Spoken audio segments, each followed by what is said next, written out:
ESP32 is the microcontroller board which we will be using in our project, to which all sensor will be interfaced and will be giving values to it. Now let's talk about the sensors which we will be using to monitor the quality of water. First comes the water flow meter. The water flow sensor consists of a plastic valve body, a water rotor and a Hall effect sensor. When the water flows through the rotor, rotor rolls and speed of it changes with a different rate of flow. The Hall effect sensor outputs the corresponding pulse signal. Next comes the temperature sensor. The model of the temperature sensor which we will be using is DS18B20. It is a one-wire waterproof digital temperature sensor and has an operating temperature range of -55°C to +125°C. It will be used to measure temperature of water. Next comes the turbidity sensor. Turbidity sensor detects water quality by measuring level of turbidity. As the total suspended solids increases, the liquid turbidity level increases. Next comes the pH sensor. pH is a scale used to specify how acidic or basic a water-based solution is. By knowing the pH, we can monitor the quality of water. Now comes the SIM800L GPRS module. It is a miniature GSM modem which we will be integrating in our project.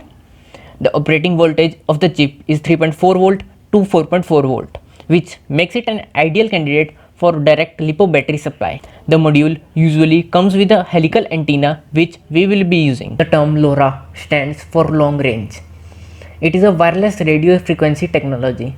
Typically, LoRa can achieve a distance of 15 to 20 km and can work on battery for years.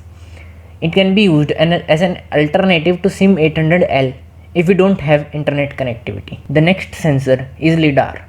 LiDAR, which stands for light detection and ranging, is a remote sensing method that uses light in the form of a pulsed laser to measure ranges.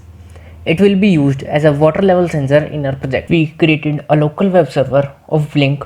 Only one person can master access the Blink app and other can access the same app but can't make the changes.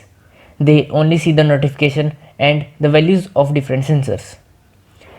In this overall prototype, we have developed some algorithms.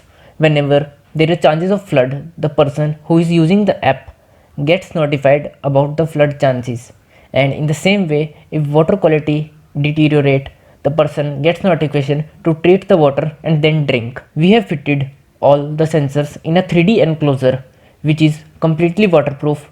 Only the sensor probes will be out from this enclosure and the whole setup can be made to float on water or can be fixed at one place according to need. To have a good battery life, we are using lithium ion battery of 10,000 mAh which can be used for approximately 45 days. To charge the battery, we can either use solar panel or wired connectivity. These features make it a complete autonomous and a low cost solution of water monitoring.